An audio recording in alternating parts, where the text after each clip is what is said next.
Wyttenbach waits, shoots, he scores! Fans, Jim Olander here. I'm with Ethan Wyttenbach from the Stampede. Just getting to know Ethan a little bit better today. Ethan, thanks for your time. Let's get to know you a little bit. You've got a pretty rich family background in hockey. Tell us a little bit about growing up in your family. Yeah, I mean, as a kid, it was always hockey. My dad, his two brothers played Cornell, so they kind of got the experience playing Division I hockey. My grandfather, their father, played professional in Switzerland, so it was always a big thing in my family, and I kind of grew up around it, so just kind of made me fall in love with the game. Did you have a choice to play hockey, or was it kind of you're playing hockey? It was like obviously it was like they wanted me to skate and stuff, but it was kind of I kind of took my own path and kind of fell in love with it on my own. Obviously they were there to kind of help me and support me, but it was kind of something I fell in love with since I was probably like 3 or 4. Obviously having that rich hockey background and those guys to lean on, what's that been like for your career, just having, they've experienced what you're experiencing and they know what it takes to get to that next level? Yep, I mean, my dad, he coached me pretty much my whole life growing up till I was probably about 14, so me and him have had our fair share of battles, screaming matches and stuff like that, but obviously it's been huge, like the support from him and just kind of growing up around them, kind of who went through it. It was obviously good for me to kind of learn from them and just go on my own. I know you're not the only one that's had a dad coach, but maybe one of the few that's had a Division I college/pro coach or dad. What was that like? Was it a little bit? Was it nice? Was it fun? Was it difficult? A little everything? It was good at times. Obviously, I didn't like when he yelled at me and stuff like that, but. It was definitely good to have, and obviously, as a young kid, you're very comfortable around your parents. So I think him being on the bench and just kind of having that confidence that he was there was always good for me. But as I got older, I felt it was time to kind of move on. Yeah, no, that's understandable. It's okay, Dad. That happens.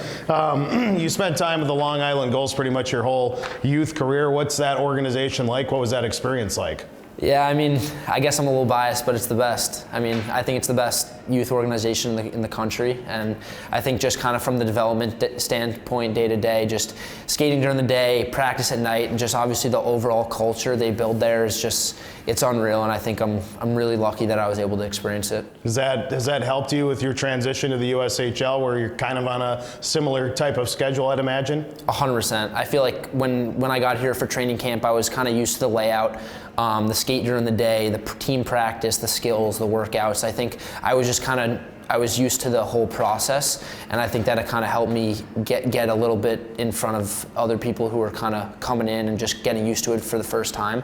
So I think it was definitely a big advantage. What about the adjustment to the USHL?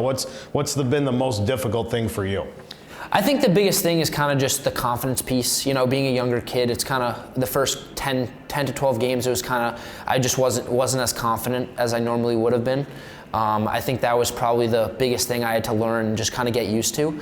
But I mean, I don't think the speed or skill was as much of a difference as I was expecting.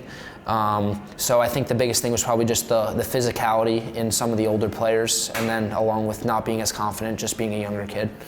Now that you have some confidence, what's your experience been like playing here in Sioux Falls and for Coach Crothers in the Stampede? Yeah, it's been really fun so far. I mean, obviously it helps with how well we're doing, but I think Crothers is kind of doing a good job of kind of helping me get better day by day, and just overall as a team, I think we're doing really well with practice and just kind of getting better piece by piece, which is definitely contributing to the wins we've had so far. Obviously, winning helps, but it seems that this team really does get along well off the ice too, and I've done this a long enough time that I've kind of seen teams, and not every team does, but when you do, that really does seem to transfer onto the ice. Do you believe in that too? Totally. I mean, I think you can kind of see it, like the vibe you get when you're around us is a very positive one, and I think everybody's kind of coming to the rink excited to be here and just excited to get better, and it's leading into like the bus rides. Obviously they're not the most fun, but I think being around the boys and just kind of knowing that we have a goal in mind at the end of the year is just helping us get through it day by day. All right, and when your Stampede days are over, you'll head to Quinnipiac. What was it about Quinnipiac that you knew this is the place for me? Yeah, I think kind of the biggest thing was head coach Rand Pecknold. Obviously, like when I visited, it was very like it just shocked me that he spent so much time with me and kind of took me throughout the rink, took me around, and just kind of explained to me the day by day there. And it was very normal for me. You know, coming from the Gulls, it kind of felt very similar. And then obviously here, it just felt like a very similar vibe that I really loved. And obviously it helps only being about an hour and a half away from home. So I know my parents loved that, being able to get to the games and stuff. So I think that was the biggest thing, just kind of, he opened my eyes to kind of what they're doing there. And obviously with how much they're winning, it's obviously a very fun atmosphere. I'm excited that I get to go there one day. Yeah, it'll be fun to see you move on. Right now, we're excited for this season. Thanks for your time. Best of luck Thank you so rest of much. the way. Appreciate it.